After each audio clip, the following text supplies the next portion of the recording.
বিশ্ব রেকর্ড গড়তে বাংলাদেশের পতাকা হাতে ৪১,০০০ ফুট উঁচুতে থাকা চলন্ত বিমান থেকে লাফ দিলেন আশিক চৌধুরী। লাল সবুজের পতাকা দুহাতে মেলে ধরে আকাশে ভাসতে থাকেন তিনি। এরপর প্যারাশুটের সাহায্যে নেমে আসেন মাটিতে। ২৫ মে শনিবার যুক্তরাষ্ট্রের মেমফিসের উইংফিল্ড বিমান ঘাঁটি থেকে উড়াল দিয়ে স্থানীয় সময় সকাল ৮:৩০টায় স্কাইডাইভ করেন আশিক। লাফ দেওয়ার অন্তত ১ ঘন্টা আগে বিমানে চড়ে বসেন তিনি।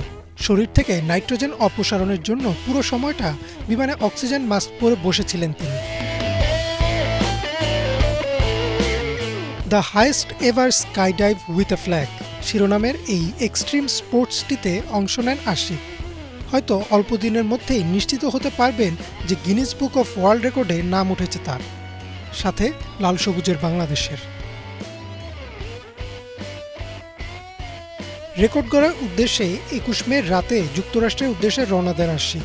এরপর ২ দিন অনুশীলন করেন এয়ারফিল্ডে। আবহাওয়া ও অন্যান্য বিষয় অনুকূলে থাকায় পূর্ব নির্ধারিত সময়েই স্কাইডাইভের এই অনন্য রেকর্ডের প্রচেষ্টা চালান তিনি।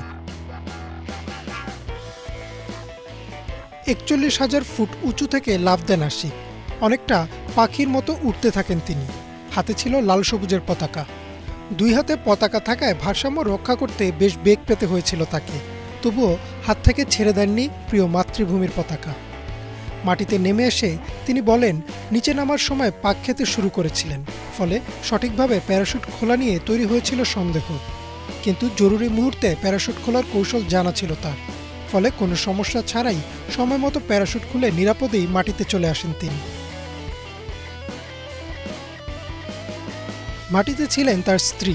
আশিকের নেমে আসার পর স্ত্রীর চোখে মুখে ছিল আনন্দের ঝিলিক। সেখানে আরও উপস্থিত ছিলেন স্পোর্টস ফেডারেশনের একজন প্রতিনিধি। আশিকের সাথে থাকা জিপিএস ট্র্যাকার ও ভিডিওগুলো সংগ্রহ করেন তিনি। এগুলো বিশ্লেষণ করে তিনিই তৈরি করবেন প্রতিবেদন। সেই প্রতিবেদন অনুযায়ী ২ জন নিরপেক্ষ বিচারক দিবেন আশিকের বিশ্ব রেকর্ডের চূড়ান্ত ঘোষণা। পুরো প্রক্রিয়াটি শেষ হতে হয়তো সময় লাগতে পারে ২ সপ্তাহ। বৈমানিক পরিবারের ছেলে আশিকের জন্ম চাঁদপুরে হলেও বাবার চাকরির সুবাদে বেড়ে ওঠা ঢাকাতেই। পেশায় ব্যাংকার হলেও অ্যাডভেঞ্চারের টানে ছুটে যেতেন বিশ্বের নানা প্রান্তে। ২০১২ সালের ১৯ সেপ্টেম্বর প্রথম স্কাইডাইভিং করেন তিনি। শুধু তাই না, বিমান চালানোর প্রশিক্ষণ নিয়ে প্রাইভেট পাইলট হিসেবে লাইসেন্স প্রাপ্তও হন। এখন দেশের জন্য বড় একটা রেকর্ড গড়ার আশায় প্রহর গুনছেন আশিক চৌধুরী। ইমরান মাহমুদ, বাংলা ভিশন।